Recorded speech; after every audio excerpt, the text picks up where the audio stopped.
Welcome to the Heme Consults Orientation video series. I am talking today about signing off and avoiding callbacks in the process.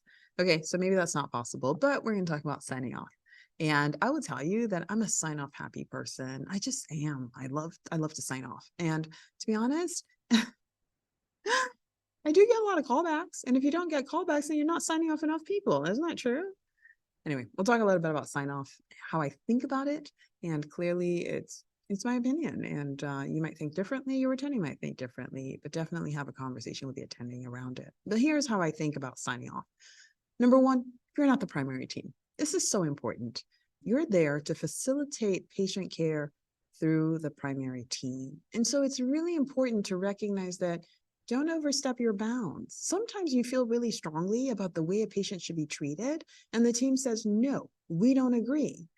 And you really have to take a step back and remember that you're there to facilitate patient care. And if you ever get into a situation where it looks like you're fighting with the team over the right way to care for the patient, you've probably overstepped your bounds. And you do need to take a step back and say, okay, I need to respect the fact that you are in charge. I'm a medicine doc, you're a medicine doc. Sometimes there is difference of opinions between medicine docs, and it's okay.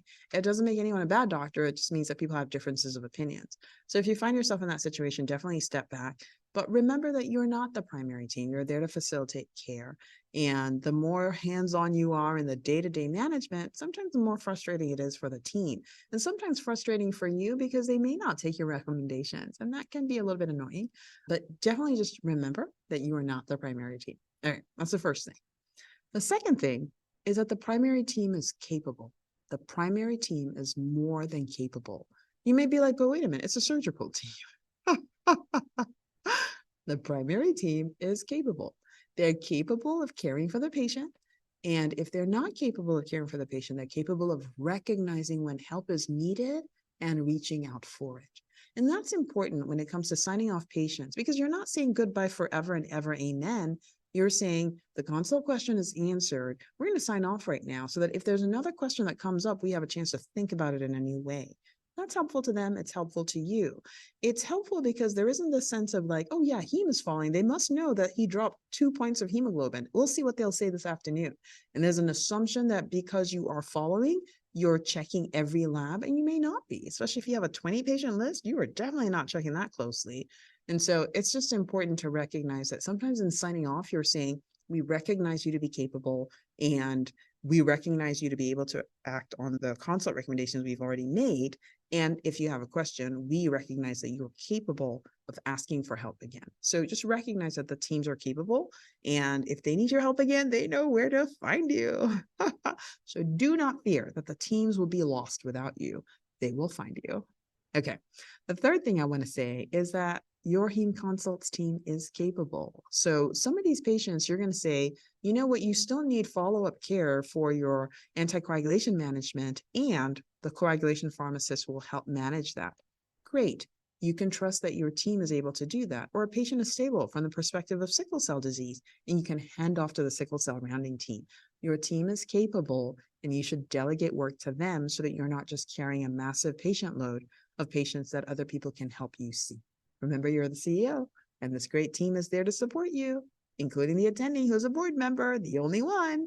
But recognize that you have a team that's supporting you. So don't try to take it all on by yourself, and signing off allows them to take over and care for the patient. Okay. The other advantage of signing off is that it relieves cognitive overload. It is hard to care for a 20 patient team. I mean, you can't give each patient the attention they deserve because that's a large team. And you may say, well, all these patients need me, and they do, but it is hard. And so you really do want to think about, for each patient, it's like, are we actually holding the team's hand that doesn't need hand holding? Or is this patient actually actively being followed? And I like to think about it as, are we actively managing the patient, or are we just checking labs every day? Like, oh, let's check and see the platelet counts today. Let's check and see the platelet counts tomorrow. Notoriously, platelets just refuse to budge when you're looking at them every day somehow. But anyway, think about, are you actively managing, or are you just following? And so If you are following and you have a really large list, it makes you less efficient at following all 20 patients. So just think about it and the importance of relieving the cognitive overload. It also allows you, each time the team comes back, they'll say, well, 3 days ago, we were concerned about bleeding and we stopped anticoagulation and now the patient has a blood clot. It allows you to think anew about the patient. Okay, remind me who this patient was. Oh, okay. And then what's happened in the interim? It brings you up to speed and you're able to kind of address the question in a fresh light, as opposed to the inertia that can occur with just a patient who's kind of like in your peripheral vision because there wasn't anything active and you missed some of the changes that were happening. And the team assumes you're aware, but you're not. So I think that's why signing off is helpful as well. The other thing it does is it allows you to equip the team to succeed. So if you're signing off, you're saying these are our recommendations. And then if you see that the patient has iron deficiency, then supplement iron. If you see that the patient has this, then do this. It allows you to have a plan. And then you can talk with the team about when might there be a concern again where hematology is needed. For example, it's like, oh, you sent antiphospholipid antibody testing, that won't be back for a week. If in a week the patient is still here and the results come back positive, reach out to us and let's talk about what we'll do with the results. Those are the kinds of things where you can delegate to the team and then they can reach out to you, and it allows you to think anew and say, okay, last week the patient, we had these concerns, we asked for antiphospholipid antibody testing, and now we have found X. Those are the kinds of things that you could follow up on because you signed off, as opposed to kind of like, oh, this patient won't have lab results for another 7 days. That's why they're on the list. That really can lead to a lot of cognitive overload and actually burnout for you and the attending. Finally, it frees you up to take care of the next patient. So the longer your list, the harder it is to add new patients and think really critically about them. And sometimes when you can clarify which patients you're actively following, it allows you, as patients come to the consult list, as they invariably will, to be able to focus on addressing the questions for the new patient. So in a sense, it just gives you space so that you can be a better consultant.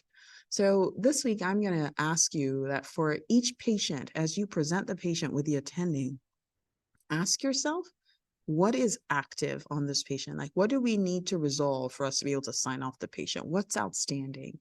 Practice asking that every day so that you really are clarifying whether the patient needs to be actively managed or not. Okay. It would be awesome if you didn't have a 30, 40 patient. Actually, it's never 30 or 40, but it can get pretty long and overwhelming, especially when you get a flood of like 6 or 7 consults. It's like, whoa, what am I going to do with all these patients? And it does help you to keep the list trim to the best of your ability. So I invite you to do that and see how it works for you. I'll see you on the next video.